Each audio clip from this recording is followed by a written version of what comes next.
Nisan 2026, Münih, Allianz Arena'nın o boğucu, insana nefes aldırmayan atmosferindeyiz. Gerçekten stadyumun havası bile insanın üzerine bir ağırlık gibi çöküyor orada. Şampiyonlar Ligi çeyrek final rövanş maçı oynanıyor. Karşıda Bayern Münih var. Tribünlerin uğultusu sahaya adeta fiziksel bir baskı olarak iniyor. Böylesi devasa, kemik seslerinin duyulduğu maçlar aslına bakarsan birçok oyuncu için bir kabustur. Çoğu otoritenin sadece birkaç yıl önce fazla genç, ikili mücadelelerde ayakta kalamaz, fiziksel olarak o seviyede ezilir diyerek üstünü çizdiği bir oyuncu sahada. Karşılaşma başlıyor. Henüz ilk dakika Daha kimse yerine oturmamışken. Manuel Neuer topu ayağından çıkarırken küçük bir dikkatsizlik yapıyor. Sahipsiz kalan o topa doğru hareketlenen genci izliyoruz. Pozisyonu herkesten önce okuyan o zihin devrede. Araya giriyor ve çok uzak mesafeden kusursuz, akıl almaz bir vuruşla ağları havalandırıyor. Real Madrid'in Şampiyonlar Ligi tarihindeki en erken golü olarak Tarihe geçen bir saniye. durmuyor. 29. dakikada topun başına geçiyor. O olağanüstü sol ayağıyla falsosunu milimetrik hesapladığı kusursuz bir frikik golü daha atıyor. 2 gol hem de Münih'te. Tüm Avrupa'nın ismini ezberlediği o gece 21 yaşındaki Arda Güler, kulüpler düzeyindeki en büyük sahnede sınırları yeniden çiziyor. Allianz Arena'daki o 2 golün ardında yatan görünmez yükleri hesaba katmadığımız sürece bu sadece istatistiksel bir başarı olarak kalır. Asıl sorulması gereken cevabı aranan sarsıcı soru çok daha derinlerde yatıyor. Bizi dinleyenlerin de bu soruyu zihinlerinde tutmasını istiyorum. İmkansız ağırlıkta bir lakapla etiketlenmiş, koca bir ulusun ertelenmiş hayallerine sırtlanmış bu genç adam, o stadyumun çimlerine çıkarken bu baskıyı nasıl yönetebiliyor? Devasa bir ağırlık. Nasıl oluyor da bu beklenti sarmalının içinde un ufak olmuyor? Birlikte Ankara'nın dar, tozlu sokaklarından başlayacağız. Hikayenin köklerine ineceğiz. Oradan Kadıköy'ün çimlerine, ardından da Santiago Bernabéu'nun o hata affetmeyen acımasız sahnesine uzanan yolu yürüyeceğiz. Amacımız sadece tarihi olayları alt alta sıralamak değil. Bu zihnin böylesine devasa bir beklenti makinasını nasıl alt ettiğini, futbolun o görünmeyen psikolojik mekanizmalarını nasıl kendi lehine çevirdiğini deşifre etmek. Ankara'ya dönelim. 25 Şubat 2005, Ankara'da doğan, futbola 9 yaşında Gençler Birliği altyapısında adım atan o çocuğu merkeze alalım. Altyapı futbolunu bilenler bilir, genellikle fiziksel güce dayalı, koşan, mücadele eden çocukların öne çıktığı bir düzendir bu. Orada topa diğer çocukların bir sırra davrandığı gibi davranan bir yetenek beliriyor. Topu ayağından bir an önce çıkarılması gereken bir tehlike gibi görmüyor. Onu yönlendiriyor, saklıyor. Daracık alanlarda bile yetişkinleri durup izlemeye mecbur bırakan bir karar alma mekanizması sunuyor. Zaman hızla akıyor. 2019'un başlarına geliyoruz. 14 yaşına girmek üzereyken hayatının rotasını tamamen değiştirecek o adım atılıyor. Fenerbahçe'ye transferi gerçekleşiyor.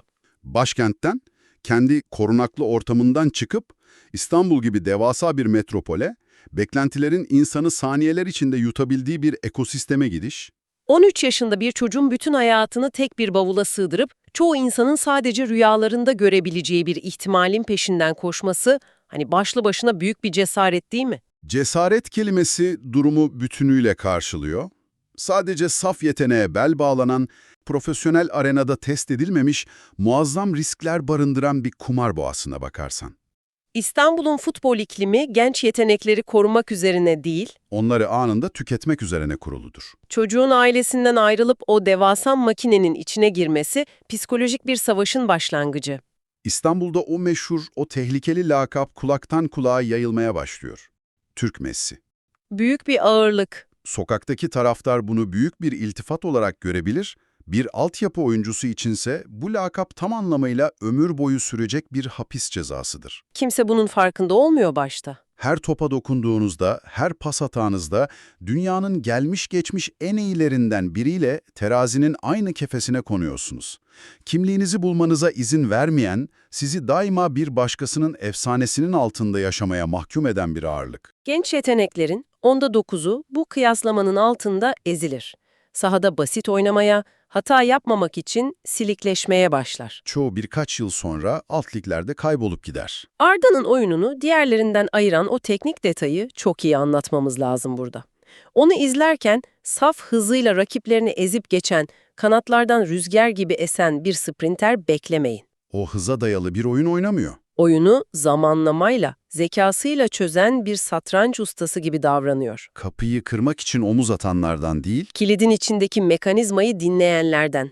Topu sırtı dönük aldığında, arkasındaki stoperin ağırlık merkezini hangi ayağına verdiğini hissediyor, rakibi boşluğa düşürüyor ve arkasında hiç kimse yokmuş gibi rahatça yüzünü kaleye dönüyor. pas atarken de durum aynı. Henüz ortada olmayan, fakat top o noktaya ulaştığında savunmanın dengesi bozulacağı için bir anda var olacak o boşluğu herkesten önce görüyor. Zihni bacaklarından fersah fersah hızlı çalışıyor. Ailesinin onu bu süreçte abartılı övgülerden uzak, ayakları yere basan bir gerçeklikte tutmayı başarması da o yıkıcı lakaptan korunmasını sağlayan ana etkenlerden biri. Zihnin bacaklardan hızlı çalışması meselesi, elit seviye futbolun en temel ayrım noktasıdır zaten.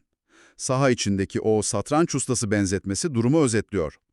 Bu zihinsel olgunluk sayesinde Ağustos 2021'e gelindiğinde meyveleri toplamaya başlıyor. 16 yaşındayken Avrupa elemelerinde A takımla ilk maçına çıkması sadece istatistiksel bir detay değildi. Birkaç gün sonra, lig maçında oyuna girdikten sonra sadece 2 dakika sonra yaptığı o asist, İzleyeceğimiz uzun metrajlı filmin kısa bir fragmanıydı. Asıl büyük kırılma anı, bütün spot ışıklarının üzerine çevrildiği gün Mart 2022'de yaşandı. Ananyaspor deplasmanı. o maçı hatırlamalıyız. Skor 2-2, maçın en kritik hata payının 0 olduğu o anlarda sahneye 17 yaşındaki Arda çıkıyor. Oyuna kimin yerine dahil oluyor? Mesut Özil'in girdikten sadece 3 dakika sonra o stresi, o baskıyı yok sayıp ağları sarsıyor ve Fenerbahçe tarihinin en genç golcüsü unvanını boynuna geçiriyor. O anın barındırdığı sembolizm inanılmaz kuvvetli.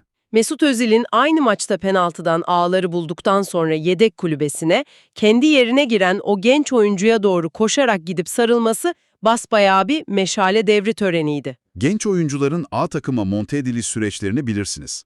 Genellikle takım 3-0 öndeyken son 5 dakikada sahaya atılırlar ki taraftar tepkisinden korunsunlar. Burada skor berabere, puan kaybı tahammül edilemez bir sonuç. Arda, oyunun o acımasız hızını çoktan çözmüş, ritmi tamamen eline almış bir komutan gibi sahaya adım atıyor. Omuzlarındaki yükün ağırlığını biraz deşelim. İstanbul'da, Fenerbahçe'de 10 numara sadece sırtınıza geçirdiğiniz bir kumaş parçası değildir. 10 numara, yıllarca Alex de Souza'nın sırtında efsaneleşmiş, devasa bir mirasın taşıyıcısıdır. 17 yaşında bir çocuğa bu formayı teslim etmek, dışarıdan bakıldığında kulüp adına korkunç derecede büyük bir yönetimsel risk gibi görünüyor.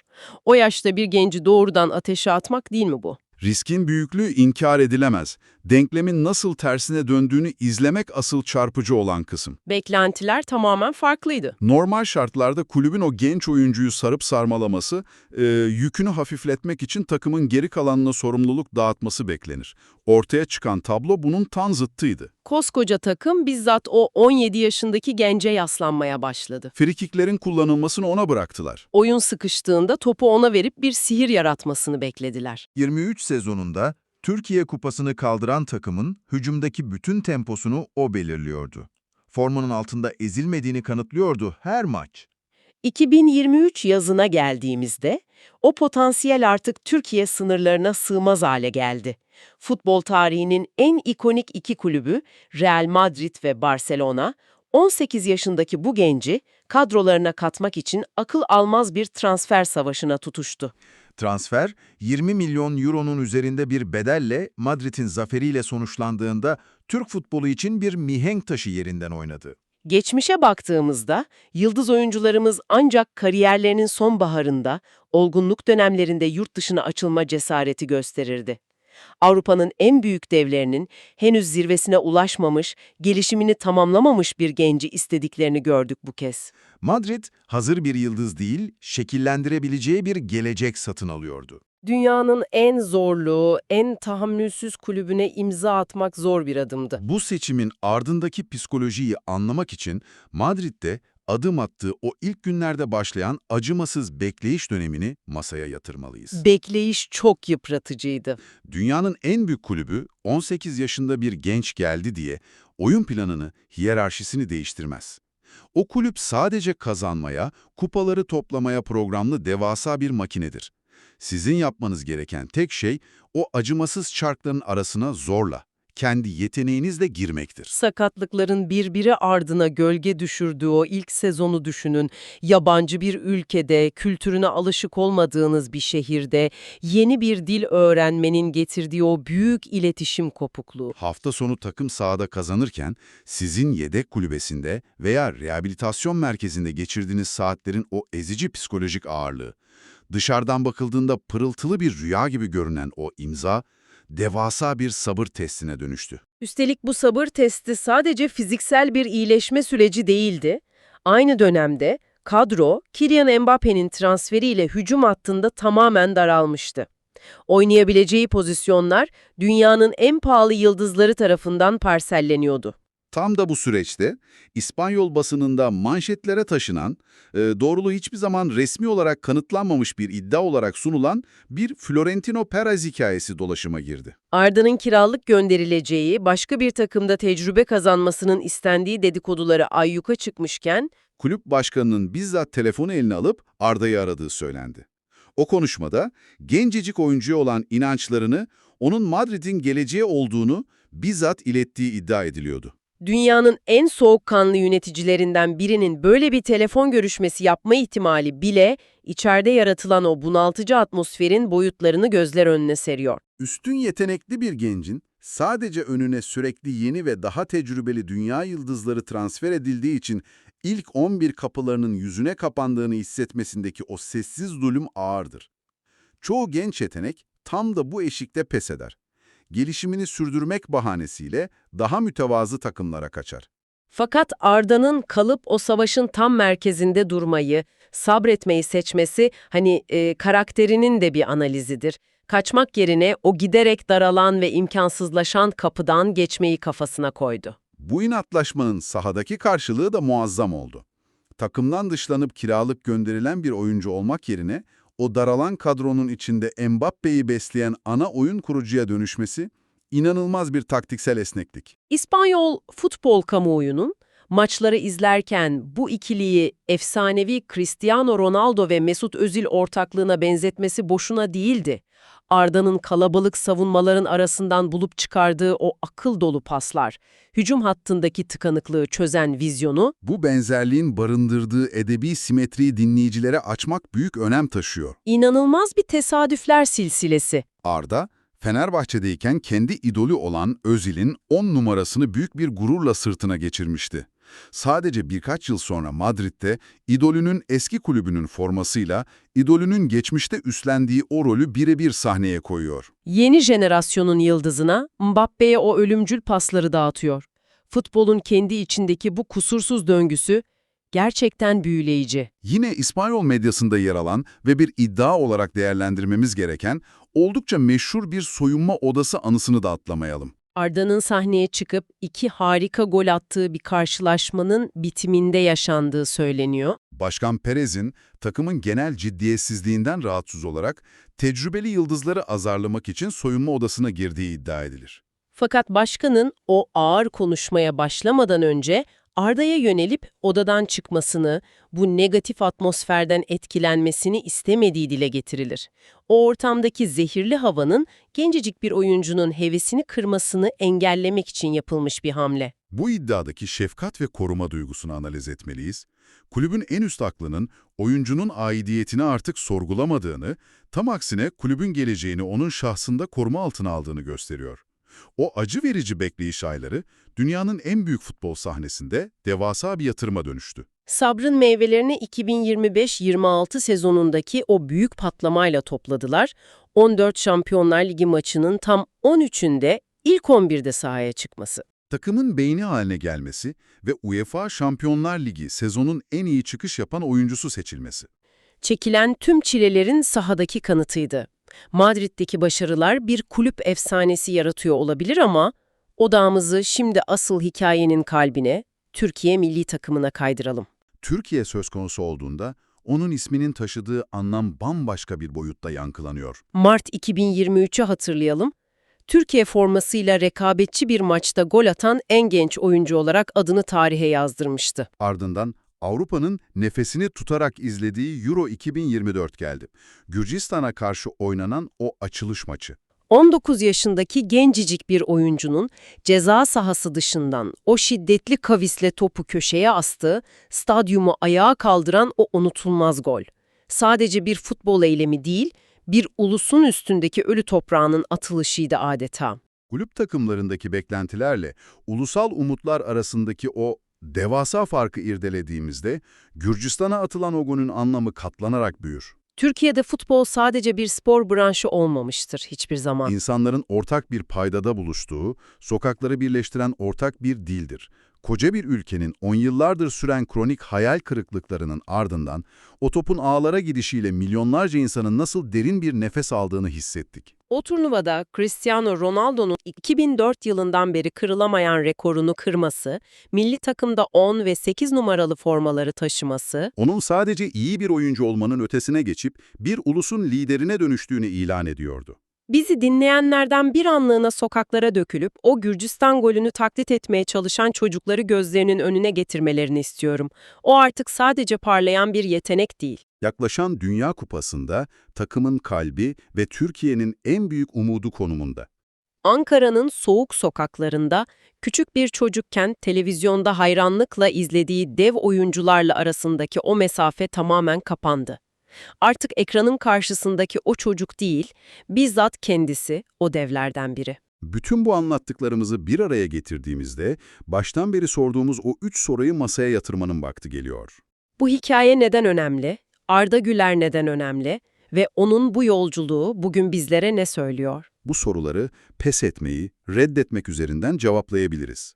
Kayıtlarımızda daha önce yer alan, savaştan çıkmış Edin Dzeko'nun hikayesiyle Arda'nın hikayesi arasındaki o görünmez bağı kurmak lazım burada. Çok farklı geçmişler ama aynı sarsılmaz ders. Birinin düşen bombalar altında hayatta kalmayı öğrenmesiyle, diğerinin düşen beklentiler, üst üste gelen bedensel sakatlıklar ve ağır bir lakap altında aynı şeyi öğrenmesi.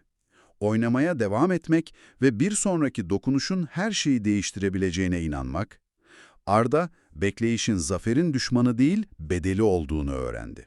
Hikayenin açıldığı yere, Münih'teki o Şampiyonlar Ligi gecesine geri dönmek, anlattığımız her şeyi kusursuz bir şekilde toparlıyor.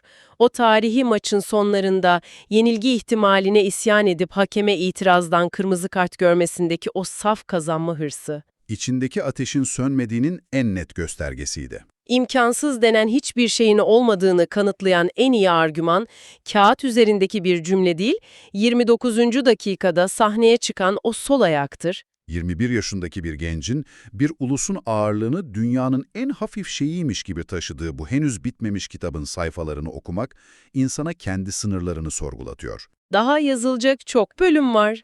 Bir okur, bir kare, yaşayan kütüphane. Kitaplar burada ölmez.